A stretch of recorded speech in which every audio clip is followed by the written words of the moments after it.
โรงเรียนนานาชาติกุ้ยถิงได้จัดพิธีสรุปการเรียนการสอนประจำศุกร์เรียน 2025-2026 ขึ้นในวันที่ 26 มิถุนายน อยู่ที่โรงเรียนดังกล่าว โดยการเข้าร่วมของท่านนางเถาจี้อำนวยการโรงเรียนนานาชาติกุ้ยถิง มีห้องอำนวยการโรงเรียน ครูอาจารย์ และน้องนักเรียนเข้าร่วม ในพิธีท่านนางเถาจี้ได้ขึ้นรายงานการเรียนการสอนประจำศุกร์เรียน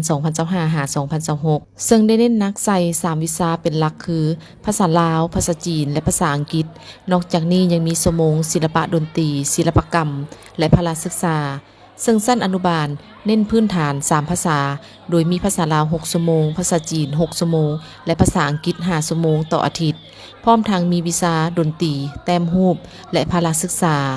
ชั้นประถมศึกษาเน้นหนัก5วิชาหลักคือ ภาษาลาว คณิตศาสตร์ลาว ภาษาจีน คณิตศาสตร์จีน และภาษาอังกฤษ ส่วนชั้นมัธยมศึกษาเน้นหนัก7วิชาหลักคือ ภาษาลาววรรณคดี คณิตศาสตร์ลาว วิทยาศาสตร์ธรรมศาสตร์ วิทยาศาสตร์สังคม ภาษาจีน คณิตศาสตร์จีน และภาษาอังกฤษ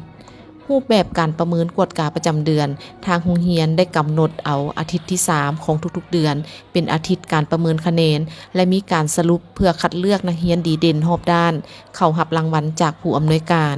พร้อมทั้งมีการรายงานผลการเรียนให้แก่ฝ่ายวิชาการ ผู้อำนวยการ และผู้ปกครองทราบอย่างใกล้ชิด สำหรับนักเรียนอ่อนทางโรงเรียนยังได้จัดตั้งการบำรุงเพิ่มเติมในชั่วโมงที่ 8 ตั้งแต่เวลา 16:15 16:50 ของทุกๆมื้อ สำหรับทิศทางในต่อหน้าจะค้นคว้าและปฏิบัติโครงการหลักสูตรที่กระทรวงศึกษาธิการและกีฬาวางออก สมทบกับการสอนภาษาจีนและภาษาอังกฤษอย่างเหมาะสม เพิ่มทวีศึกษาอบรมนำพาแนวคิดให้พนักงานครูอาจารย์มีความรับผิดชอบสูงต่อหน้าที่และปฏิบัติกฎระเบียบอย่างเคร่งครัด ในพิธียังได้มีการมอบใบย่องยอและรางวัลให้กับนักเรียนดีเด่นในแต่ละชั้นเรียน พร้อมทั้งรับชมการแสดงศิลปะเช่นฟ้อน ร้องเพลง ละครสั้นและอื่นๆอีกด้วย